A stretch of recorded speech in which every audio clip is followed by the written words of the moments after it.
Hey, hello fellow creature, welcome back to Rooftop Talks. Today I want to give the other side, the other half. I recorded a video on understanding human rights. I don't expect all of you to have watched it. Not a lot of people did see it, but I did release that video. It did not capture the concept of human rights in its totality of deontological rights. I tried to paint a picture with broad strokes, and that's generally what I do on this channel. I try to articulate these things in the best way I can, in the way I know how, and I hope and expect that you're able to fill in the gaps with your own prior knowledge, your own understanding of the world.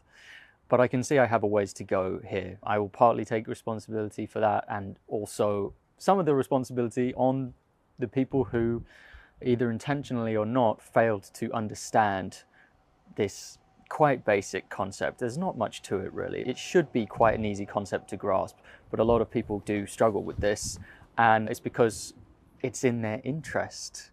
In the context of animal rights, it is in their interest to not understand deontological rights.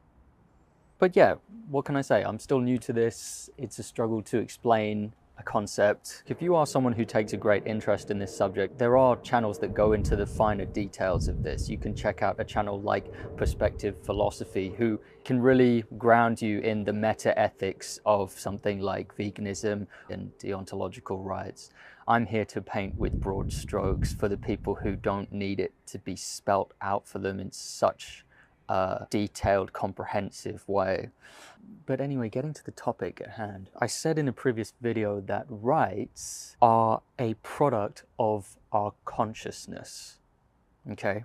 Meaning that if a chicken or a pigeon or a piglet exhibits signs of consciousness, a conscious experience of the world where the stimuli that is in that world affect the inside, what's happening to their mind, that is all the criteria we need for that creature to have moral value. And because creatures are born with consciousness, that means that creatures are born with moral value. But explaining it only as far as this has created some confusion with some people, because it sounds as if what I'm saying is some kind of new age spiritualism. There's some kind of magical power that is imbued within every conscious creature born into this world. And that is not what I'm saying. And if you think that way, you really need to listen to what I'm about to explain in this video. I maintain that rights are a product of consciousness, insofar that having a conscious experience makes an individual eligible for having deontological rights that are recognized, okay? We don't give rights to a chair because a chair doesn't have a conscious experience. We can do as we like with a chair, but we cannot say the same thing to a moral patient. Someone with rights, their rights have to be considered before we do something with that creature in a responsible way. But here's the thing. Moral rights, whether they be human rights or animal rights, what is that worth if there is no one around to recognize those rights? And that's where we have the flip side. The other part of the equation here is who is paying attention to those rights and who is recognizing those rights and who is acting upon those rights. And these are what we call moral agents, okay? So this is all you have to think of with this concept. We have moral patients. These are conscious creatures deserving of deontological rights. And then we have moral agents. Now, if you don't have any moral agents in the picture, think a time before humans where it was all just like the African savannah. There's no adult humans in the picture. There are no moral agents to recognize the rights of others. Therefore, rights as a concept doesn't really hold any water. It doesn't hold any value because there's no one there to listen to it. So the idea here is that the concept of rights is only going to lead to something tangible if there are agents involved in recognizing rights and acting upon those rights, okay? And there are 8 billion humans with purchasing power on planet Earth right now. So we are most definitely living in a world with moral agents everywhere you go. Every time you meet a person walking down the street, that's a moral agent if they're an adult. Now, I want to read to you the comment that inspired me to make this video. Out of the 60-something people who have watched the video so far, there's one guy who's piped up and outed himself as not understanding the concept of rights. And that's fine. It's inspired me to create this video to further articulate it for the people who struggle with this. I'm going to read his comment here. So Roy Lewis 2708 has written in a comment, rights, in inverted commas, are nothing but a human concept. They are neither freestanding or innate. They are not gifted by consciousness or intelligence or nature. In fact, nature totally ignores rights when the next tsunami hits the populated beach or the next asteroid lands on London. You cannot shoehorn a concept into abstract reality. Okay, so what he's saying here is that nobody cares about this concept that you've cooked up, you and the other people in Geneva and human rights lawyers. These people that have cooked up this concept of rights, they're all full of shit. And really, nature as an entity doesn't recognize rights. This is evident in predation, as an example, or in natural disaster events. Okay, so this is a very typical retreat away from moral thinking. I've said before that there are numerous ways that anti-vegans and non-vegans respond to things they perceive as a moral threat. It's very common. We see this a lot with liberals, we see this a lot with intellectuals, people on the left especially. When their moral behavior is challenged, a very beloved hiding place for them is in the realm of postmodernism and moral relativism, where they will defend that there is no such thing as truth, no such thing as subjective reality, and therefore there is no such thing as morality. They'll use tricks of language and semantic concepts like David Hume's is-ought gap, which is really more of a trick of language. It's more of a riddle, really, than a grounded ethical stance that one can take. But that's for another video where I will discuss objective morality, devoid of any kind of theism. So, as I was laying out in the beginning, rights are as much a product of our moral agency as they are the moral value of a conscious creature, okay? It's almost like a dance. It takes two to tango. You need a creature who has a conscious experience of the world, and you need a moral agent to be able to recognize that experience and to act and behave as if that is important. Okay, moral agency is one's power to control a situation and decide on an outcome that is ideal based on one's intellect and educational background. It's like kind of a combination of these two, okay? So you need intelligence to be able to be educated. You need some kind of capacity for learning. An example of this is if you sat a cat in a classroom, that cat is not intelligent enough to learn from the teacher, to learn anything important from the teacher. So the cat is not intelligent enough to receive an education in the same way that a human child. So first of all, you need the intelligence. Then you need the education. And then the last step to becoming a moral agent is to have the power to make choices based on a situation. Now, the only people that have all three of these in sufficient supply are adult humans that are of sound mind. So moral agency is a culmination of intelligence, education, and power or choice. So if an adult human finds themselves a hostage strapped to a chair in someone's basement and they're being force-fed, I don't know, a certain food, that is not a moral agent because that captive does not have a choice in what they consume, right? It's the combination of all these three things coming together that's what makes a moral agent. I'm a moral agent. You're probably a moral agent if you're watching this. You might be a child who got hold of their parents' account, in which case you're not quite in the zone of being like a fully fledged moral agent yet. But this is the idea, right? And I think that's a very reasonable idea to hold. It's a very commonly held thing as well. Like, I'm not inventing anything from whole cloth here. Our legal systems understand this. That's why we don't persecute toddlers for violent crimes, or we don't put a house cat on trial for killing a sparrow in the garden, okay? Because these are not moral agents. You need the reasonable ability to make a choice before we can hold you accountable to that choice. So one of the examples this commenter said is a tsunami. He said a tsunami doesn't care about anything and will still take the lives of many individuals. Yes, absolutely. A tsunami does not have moral agency. A tsunami has an IQ of 0.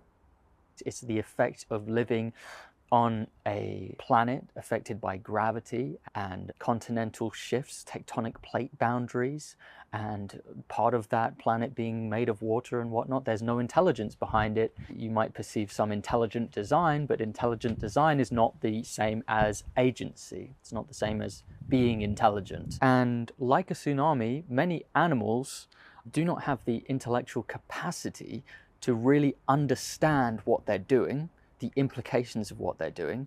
They also don't necessarily have the choice, because many animals in the wild are in a survival situation where if they do not kill, they will die. And so natural disasters and wild animals are not eligible for being moral agents. And therefore, unlike you watching this, they cannot be held accountable for what they do. There is a massive gulf of difference between being eligible as a moral agent versus being eligible as a moral patient. I have seen many sophists try to play this as a sleight of hand when debating the morality of enslaving, controlling, abusing, and exterminating animal populations. In a name the trait argument, one of these sophists will say that the trait that differentiates animals from humans, that mean that humans are deserving of rights and animals are not, that it is this word called sapience. And sapience is like agency. It is like you have a choice, you're able to govern yourself and go in a particular direction. And of course, what they're doing here is they are conflating being a moral patient with a moral agent. There's a different set of criteria for being a moral agent than there is for being a moral patient. I'll flesh this out with an example. Imagine a baby and a daddy. And the daddy's playing peekaboo with the baby. He's going peekaboo, peekaboo like that. And the dad's having loads of fun by playing with the baby. And the baby's getting a little bit tired. He's a baby, right? Less than a year old. The baby's getting a bit tired. And in an effort to just be like, oh, go away, stop. The baby kind of does this and goes right in the dad's eye, okay? And because there's a gradient of how much moral agency a creature can have, maybe there's a part of the baby that kind of knew what was going on there, that kind of had an idea that maybe by going like that, they would be inflicting some pain by poking the dad in the eye. But that's not a problem. The fact that there is a gradient of moral agency does not mean that baby should be held accountable at that age for inflicting pain on the father, okay? There is sufficient grounds for dismissal in that kind of accusation. But dad, who has been through the education system, is sufficiently intelligent, even has a major in ethics, an ethics major, the dad decides, you know what, fuck it, eye for an eye, and goes to the baby and goes like that, and pokes the baby in the eye with the same amount of force, and the baby starts crying and the pain is inflicted, right? So we have these two individuals here, both having a conscious experience, and one of them should be held accountable for their actions, and that is the father. The other one should not. The father is a moral agent. The father knew what he was doing, had a choice to not do it, had the educational background and the intelligence background to know better, and still caused bodily harm to his own child. Very despicable in this example, pretty dark actually, but I think it's a good example because it's steep, right? It's a very steep difference between the two.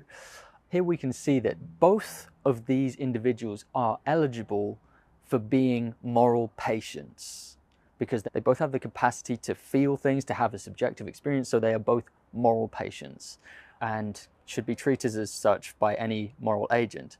But only one of them can be held accountable if they behave badly. Only one of them has the sufficient criteria to being a moral agent. Some of the words I'm saying might sound kind of complex or advanced. It's really not. This is really common fucking sense. And this guy, this commenter, what's his name? Roy Lewis is acting a fool for trying to obfuscate this and obscure this. The other thing that Roy Lewis said is that rights are nothing but a human concept.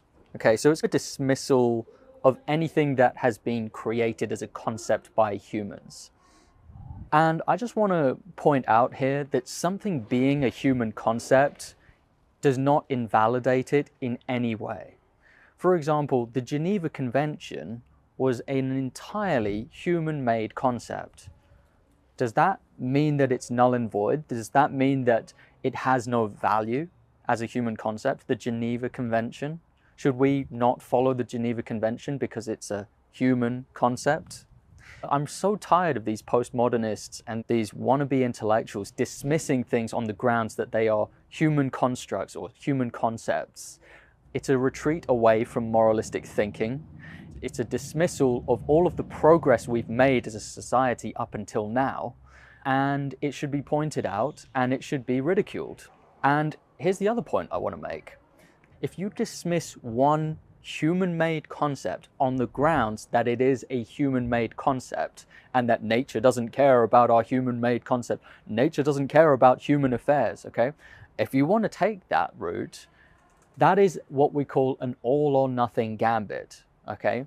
So if you make that criticism, you are saying that anything that is a human-made concept should be dismissed or should not be taken seriously. If that's the road you want to take, then you must revoke your authority on condemning any immorality, okay? We should not listen to you on condemning child rape, kidnapping, torture, corruption, organized crime. Any opinion you have on a human-made concept, on human affairs, any kind of objection you have to anything, you basically lose your seat at the table. If you want to say that all human-made concepts are bullshit and the reality is just this big abstract ball and there's no objective reality and whatnot, and you're just distancing yourself from any kind of attempt at understanding the world we live in, if that's you, why should we listen to you? Why should we take anything you say seriously if you can't even discern up from down? You have no standing. You are so ungrounded in your beliefs on anything that up might as well be down. Peace is war. Freedom is slavery. Lies are the truth, or whatever the Orwell phrase is. So then he goes on to explain how it's a problem that moral agency exists on a gradient. Some animals display some moral agency, some children display some moral agency, and that's a problem to him. I don't know why it's a problem, but it is a problem. To me, it's not a problem that there exists a gradient of moral agency, because we can just create a threshold and we can say that anyone who is above this threshold of moral agency can be considered a moral agent, and anyone who is below it can be disregarded as a moral patient but not a moral agent. And look, I get that we are trying to make sense of a complicated, difficult world that has lots of questions. But there is nobility and value in the pursuit of some kind of system of thinking where we are better, where we become more kind and more peaceful and more reasonable, and we have a greater number of tools in our tool belt to make sense of things. That is not what is proposed by this commenter. The proposal by this commenter is to reject it all and to just have the world be a massive power struggle where the weak are crushed and the strong accumulate all and gain possession of everything. And I don't want to live in that world, and I don't think you do either, and I don't think it favors us. Sorry, there's a lot of people making noise downstairs. I'll end the video by asking this. If you are one of these postmodernists, one of these moral relativists, and you find that you're only a postmodernist or you're only a moral relativist when the subject of animals comes up, when the subject of veganism comes up, or the subject of animal rights comes up, I want you to just ask yourself, what is it that you're fighting for at the end of all of this? What's the end goal? What are you trying to achieve here? Are you trying to assert that all concepts of morality are futile and should be dismissed and ignored? The entire subject of morality and ethics, just do away with it all because it's a human concept, it's a human construct. Do you want to assert that the powerful should have the right to exploit the powerless because they're more powerful and might makes right?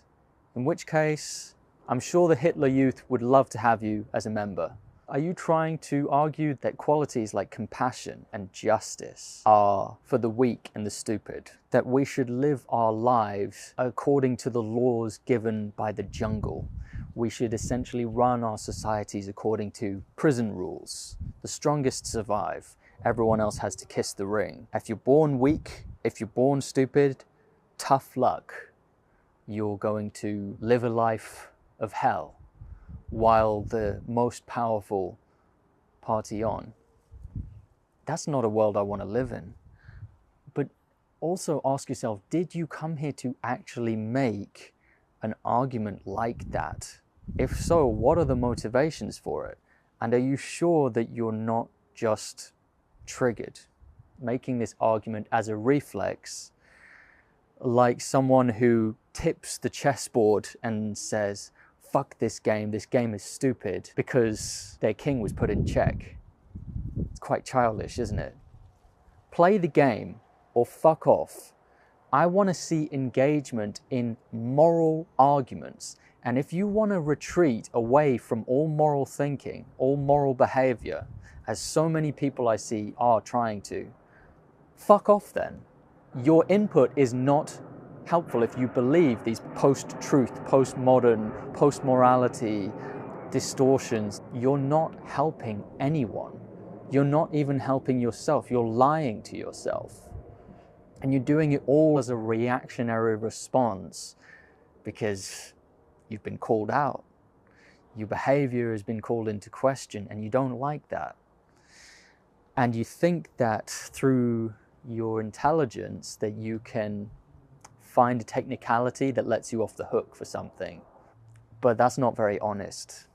Okay, hopefully I've articulated myself well enough in this video. Wow, it's gone on a long time. I'll see you in the next video. Goodbye. One brave warrior. You fight like a demon, boy. Like something possessed. What exactly are you here for? To see with eyes unclouded by hate.